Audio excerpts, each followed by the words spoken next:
بسم اللہ الرحمن الرحیم۔ حضرت علی بن ابی طالب رضی اللہ تعالیٰ عنہ فرماتے ہیں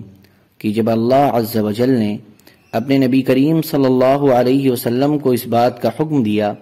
کہ آپ اپنے آپ کو قبائل عرب پر پیش کریں تو آپ مینا تشریف لے گئے۔ میں اور حضرت ابو بکر رضی اللہ تعالیٰ عنہ آپ کے ساتھ تھے۔ ہم عرب کی مجلسوں میں سے ایک مجلس میں پہنچے تو حضرت ابو بکر نے آگے بڑھ کر سلام کیا۔ حضرت ابو بکر ہر دم پیش قدمی کرنے والے تھے اور عرب کے انساب سے خوب اچھی طرح واقف تھے۔ تو انہوں نے کہا تم کس قوم کے لوگ ہو؟ تو انہوں نے کہا تم کس قوم کے لوگ ہو؟ انہوں نے کہا ربیعہ کے۔ حضرت ابو بکر نے کہا تم ربیعہ کے کون سے خاندان کے ہو؟ اس کے بعد ابو نعیم نے بہت لمبی حدیث ذکر کی ہے جس میں یہ بھی آتا ہے کہ حضرت علی رضی اللہ تعالیٰ عنہ فرماتے ہیں کہ پھر ہم ایک باوقار مجلس میں پہنچے، اس میں بہت سے بلند مرتبہ اور باعزت بزرگ بیٹھے ہوئے تھے۔ چنانچہ حضرت ابو بکر نے آگے بڑھ کر سلام کیا۔ حضرت علی نے فرمایا کہ حضرت ابو بکر ہر دم پیش قدمی کرنے والے تھے، تو ان سے حضرت ابو بکر نے کہا تم کس قوم کے لوگ ہو؟ انہوں نے کہا ہم بنو شیبان بن ثعلبہ کے۔ حضرت ابو بکر نے حضور اقدس صلی اللہ علیہ وسلم کی طرف متوجہ ہو کر کہا میرے ماں باپ آپ پر قربان ہوں، ان کی قوم میں ان سے زیادہ معزز کوئی نہیں ہے۔ اس وقت اس قوم میں مفروق بن عمرو اور ہانی بن قبیصہ اور مثنى بن حارثہ اور نعمان بن شریک موجود تھے، اور ان میں حضرت ابو بکر کے سب سے زیادہ قریب مفروق بن عمرو تھے، اور مفروق بیان اور گفتگو میں اپنی قوم پر چھائے ہوئے تھے۔ ان کی 2 زلفیں تھیں جو ان کے سینے پر پڑی ہوئی تھیں۔ چونکہ یہ مجلس میں حضرت ابو بکر سے سب سے زیادہ قریب تھے، اس لیے حضرت ابو بکر نے ان سے پوچھا تمہارے قبیلے کی تعداد کتنی ہے؟ تو انہوں نے کہا ہم 1000 سے زیادہ ہیں اور 1000 کم ہونے کی وجہ سے شکست نہیں کھا سکتے۔ حضرت ابو بکر نے پوچھا تمہارے یہاں حفاظت کی کیا صورت ہے؟ انہوں نے کہا ہمارا کام تو کوشش کرنا ہے، باقی ہر قوم کی اپنی اپنی قسمت ہے۔ حضرت ابو بکر نے پوچھا تمہارے اور تمہارے دشمن کے درمیان لڑائی کا کیا حال ہوتا ہے؟ مفروق نے کہا جب ہم لڑتے ہیں تو ہم بہت زیادہ غصے میں ہوتے ہیں، اور جب ہمیں غصہ آ جاتا ہے تو ہم بہت سخت قسم کی لڑائی کرتے ہیں، اور عمدہ گھوڑوں کو اولاد پر اور ہتھیاروں کو دودھ دینے والے جانوروں پر ترجیح دیتے ہیں، یعنی سامان جنگ ہمیں سب سے زیادہ پیارا ہے، اور مدد تو اللہ کی طرف سے آتی ہے۔ کبھی اللہ تعالی ہمیں غالب کر دیتے ہیں اور کبھی دوسروں کو، شاید آپ قبیلے قریش کے ہیں۔ حضرت ابو بکر نے کہا اگر تمہیں چاہیے کہ قریش میں اللہ کے ایک رسول ہیں تو وہ یہ ہیں۔ مفروق نے کہا ہاں ہمیں یہ خبر پہنچی ہے کہ قریش کے ایک آدمی کہتے ہیں کہ وہ اللہ کے رسول ہیں۔ پھر مفروق نے حضور اقدس صلی اللہ علیہ وسلم کی طرف متوجہ ہو کر کہا آپ کس چیز کی دعوت دیتے ہیں اے قریشی بھائی؟ حضور اقدس صلی اللہ علیہ وسلم آگے بڑھ کر بیٹھ گئے اور حضرت ابو بکر کھڑے ہو کر حضور اقدس صلی اللہ علیہ وسلم پر اپنے کپڑے سے سایہ کرنے لگے۔ حضور اقدس صلی اللہ علیہ وسلم نے فرمایا میں تمہیں اس بات کی دعوت دیتا ہوں کہ تم اس بات کی گواہی دو کہ اللہ کے سوا کوئی معبود نہیں اور میں اللہ کا رسول ہوں، اور اس کی دعوت دیتا ہوں کہ مجھے اپنے یہاں رہنے کی جگہ دے اور میری ہر طرح سے حفاظت کرو اور میری مدد کرو تاکہ میں اللہ کے حکم کو پہنچا سکوں، کیونکہ قبیلے قریش اللہ کے دین کے خلاف ایک دوسرے کی مدد کر رہے ہیں اور اللہ کے رسول کو جھٹلا رہے ہیں، اور باطل میں لگ کر انہوں نے حق کو بالکل چھوڑ دیا ہے اور اللہ سے بے نیاز ہو گئے ہیں، حالانکہ اللہ تعالیٰ ہی ہر حال میں ساری مخلوق سے بے نیاز اور قابل تعریف ہے۔ مفروق نے حضور اقدس صلی اللہ علیہ وسلم سے کہا اے قریشی بھائی آپ اور کس چیز کی دعوت دیتے ہیں؟ آپ نے یہ آیت تلاوت فرمائی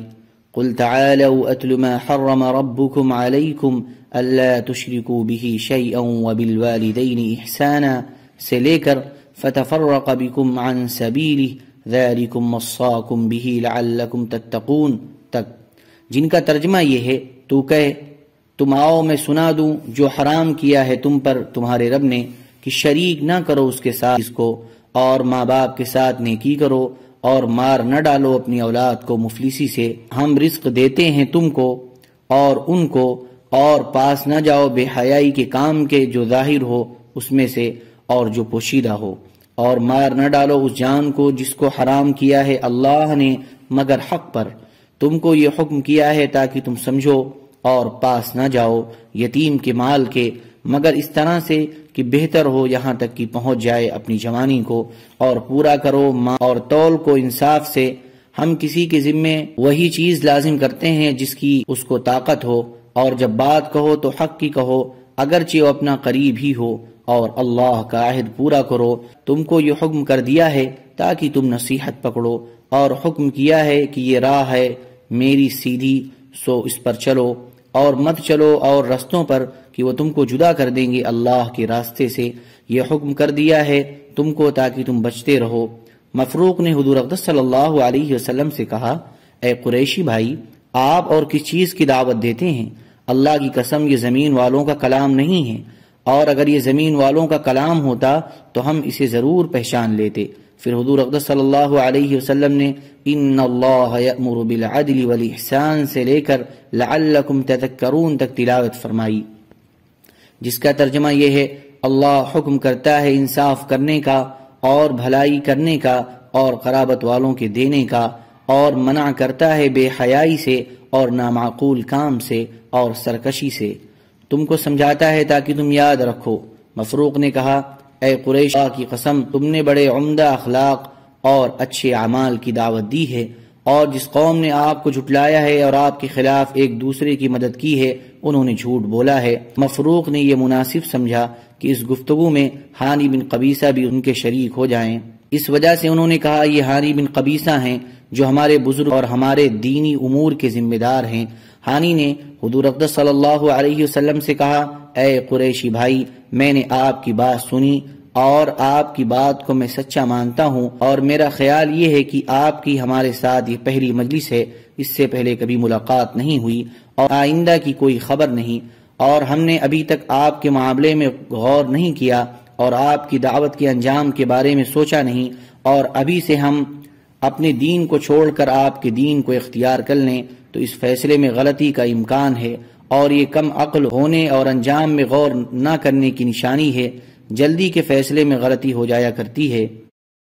اور دوسری بات یہ ہے کہ ہمارے پیچھے بڑا خاندان ہے جن کے بغیر ہم کوئی معاہدہ کرنا پسند نہیں کرتے۔ فی الحال آپ بھی واپس تشریف لے جائیں اور ہم بھی واپس جاتے ہیں، آپ بھی غور کریں اور ہم بھی غور کرتے ہیں۔ اور ہانی نے بھی یہ بات مناسب سمجھی کہ گفتگو میں مثنی بن حارثہ بھی شریک ہو جائیں، چنانچہ انہوں نے کہا، یہ مثنی بن حارثہ ہمارے بزرگ اور ہمارے جنگی امور کے ذمہ دار ہیں۔ اس پر مثنی نے حضور اقدس صلی اللہ علیہ وسلم سے کہا کہ میں نے آپ کی بات سنی، اور اے قریشی بھائی، مجھے آپ کی بات اچھی لگی اور آپ کا کلام مجھے پسند آیا، لیکن میری طرف سے بھی وہی جواب ہے جو ہانی بن قبیصہ نے جواب دیا۔ ہم دو ملکوں کی سرحدوں کے درمیان رہتے ہیں، ایک یمامہ ہے اور دوسرا سماوہ ہے۔ تو ان سے حضور اقدس صلی اللہ علیہ وسلم نے فرمایا، یہ کون سے دو ملکوں کی سرحدیں ہیں؟ مثنی نے کہا، ایک طرف تو ملک عرب کی سرزمین اور اونچے ٹیلے اور پہاڑ ہیں، اور دوسری طرف فارس کی سرزمین اور کسرا کی نہریں ہیں، اور ہمیں وہاں رہنے کی اجازت کسرا نے اس شرط پر دی ہے کہ ہم وہاں کوئی نئی چیز نہ چلائیں اور نہ کسی نئی تحریک چلانے والے کو وہاں رہنے دیں، اور بہت ممکن ہے کہ آپ جس چیز کی دعوت دے رہے ہیں وہ بادشاہوں کو ناپسند ہو۔ سرزمین عرب کے آس پاس کے علاقے کا دستور یہ ہے کہ خطاوار کی خطا معاف کر دی جاتی ہے اور اس کا عذر قبول کر لیا جاتا ہے، اور سرزمین فارس کے آس پاس کے علاقے کا دستور یہ ہے کہ نہ خطاوار کی خطا معاف کی جاتی ہے اور نہ اس کا عذر قبول کیا جاتا ہے۔ اس لیے اگر آپ یہ چاہتے ہیں کہ ہم آپ کو اپنے علاقے میں لے جائیں اور عربوں کے مقابلے میں ہم آپ کی مدد کریں تو ہم اس کی ذمہ داری لے سکتے ہیں، لیکن اہل فارس کے مقابلے میں کوئی ذمہ داری نہیں لے سکتے۔ حضور اقدس صلی اللہ علیہ وسلم نے فرمایا، جب تم نے سچی بات صاف صاف کہہ دی تو یہ تم نے برا جواب نہیں دیا، لیکن بات یہ ہے کہ اللہ کے دین کو لے کر وہی کھڑا ہو سکتا ہے جو دین کی ہر جانب سے حفاظت کرے۔ پھر حضور اقدس صلی اللہ علیہ وسلم حضرت ابو بکر کا ہاتھ پکڑ کر کھڑے ہو گئے۔ اس کے بعد ہم اوس اور خزرج کی مجلس میں پہنچے۔ ہمارے اس مجلس سے اٹھنے سے پہلے ہی وہ حضور اقدس صلی اللہ علیہ وسلم سے اسلام پر بیعت ہو گئے۔ حضرت علی رضی اللہ تعالی عنہ نے فرمایا کہ یہ اوس و خزرج والے بڑے سچے اور بڑے صابر تھے۔ صاحب بدایہ نے اس حدیث میں یہ مضمون بھی بیان کرتے ہیں کہ حضور اقدس صلی اللہ علیہ وسلم نے فرمایا کہ اللہ کے دین کو لے کر وہی کھڑا ہو سکتا ہے جو دین کی ہر جانب سے حفاظت کرے۔ پھر آپ نے فرمایا تم مجھے ذرا یہ بتاؤ کہ تھوڑے ہی عرصے میں اللہ پاک ان کا ملک اور مال دے دیں اور ان کی بیٹیوں کو تمہارا بچھونا بنا دیں، یعنی وہ تمہاری بیویاں یا بادیاں بن جائیں، کیا تم اس کے لیے اللہ کی تسبیح و تقدیس بیان کرنے کے لیے تیار ہو؟ نعمان بن شریک نے حضور اقدس صلی اللہ علیہ وسلم سے کہا اے قریشی، آپ کی بات ہمیں منظور ہے۔ پھر آپ نے یہ آیتیں تلاوت فرمائی اِنَّا أَرْسَلْنَاكَ شَاهِدًا وَمُبَشِّرًا وَنَذِيرًا وَدَاعِيًا إِلَى اللَّهِ بِإِذْنِهِ وَسِرَاجًا مُنِيرًا، جن کا ترجمہ یہ ہے ہم نے تجھ کو بھیجا بتانے والا اور خوشخبری سنانے والا اور ڈرانے والا اور بلانے والا اللہ کی طرف اس کے حکم سے اور چمکتا ہوا چراغ۔ پھر حضور اقدس صلی اللہ علیہ وسلم حضرت ابو بکر کا ہاتھ پکڑ کر کھڑے ہو گئے۔ حضرت علی رضی اللہ تعالیٰ عنہ فرماتے ہیں اس کے بعد حضور اقدس صلی اللہ علیہ وسلم نے ہماری طرف متوجہ ہو کر کہا اے علی، زمانے جاہلیت میں عرب کے اخلاق کیا یہ کتنے بلند ہیں، ان اخلاق کی وجہ سے دنیاوی زندگی میں ایک دوسرے کی حفاظت کر لیتے ہیں۔ حضرت علی رضی اللہ تعالیٰ عنہ نے فرمایا پھر ہم اوس و خزرج کی مجلس میں پہنچے، ہمارے اٹھنے سے پہلے ہی وہ حضور اقدس صلی اللہ علیہ وسلم سے بیعت ہو گئے۔ حضرت علی رضی اللہ تعالیٰ عنہ فرماتے ہیں کہ وہ اوس و خزرج بڑے سچے اور بڑے صابر تھے۔ انصاب عرب کے بارے میں حضرت ابو بکر رضی اللہ تعالیٰ عنہ کی اتنی زیادہ معلومات سے حضور اقدس صلی اللہ علیہ وسلم بڑے خوش ہوئے۔ اس کے کچھ عرصہ کے بعد حضور اقدس صلی اللہ علیہ وسلم نے اپنے صحابہ کے پاس آ کر فرمایا کہ اللہ کی بہت ہی حمد بیان کرو، کیونکہ آج بنو ربیعہ نے اہل فارس پر کامیابی حاصل کر لی ہے، ان کے بادشاہوں کو قتل کر دیا ہے، ان کے لشکر کو بالکل تباہ کر دیا ہے، اور ان کی یہ ساری مدد میری وجہ سے ہوئی۔ دوسری یہ تفصیل بھی ہے کہ جب بنو ربیعہ کی فارس والوں سے جنگ ہوئی اور فرات کے قریب قراقیر مقام پر دونوں فوجوں کا مقابلہ ہوا تو بنو ربیعہ نے محمد صلی اللہ علیہ وسلم کے نام کو اپنا شعار اور خاص نشانی بنا لیا، جس کی وجہ سے فارس کے خلاف اللہ نے ان کی مدد فرمائی اور بنو ربیعہ اس جنگ کے بعد اسلام میں داخل ہو گئے۔ حضرت علی رضی اللہ تعالیٰ عنہ نے ایک دن انصار کی فضیلت اور ان کے پرانا ہونے اور اسلام میں سبقت لے جانے کا ذکر کرتے ہوئے فرمایا کہ جو انصار سے محبت نہ کرے اور ان کے حقوق کو نہ پہچانے وہ مومن نہیں ہے۔ انہوں نے اسلام کی ایسی دیکھ بھال کی جیسے گھوڑے کے بچھیرے کی جاتی ہے۔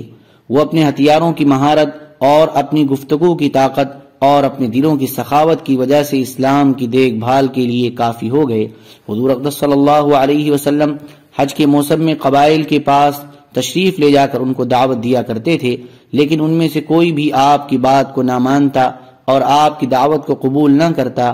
آپ مچنہ اور عکاظ اور مینا کے بازاروں میں ان قبائل کے پاس تشریف لے جاتے اور ہر سال جا کر ان کو دعوت دیا کرتے۔ آپ ان کے پاس اتنی بار گئے کہ قبائل والے لوگ آپ کی استقامت سے حیران ہو کر کہنے لگ گئے کہ کیا اب تک وہ وقت نہیں آیا کہ آپ ہم لوگوں سے نا امید ہو جائیں، حتیٰ کہ اللہ تعالیٰ نے انصار کے اس قبیلے کو نوازنے کا ارادہ فرما لیا۔ چنانچہ آپ نے ان انصار پر اسلام کو پیش فرمایا جسے انہوں نے جلدی سے قبول کر لیا، اور انہوں نے آپ کو مدینہ میں اپنے پاس ٹھہرا لیا اور آپ کے ساتھ نصرت اور غمخواری کا معاملہ کیا۔ فجزاہم اللہ خیرا۔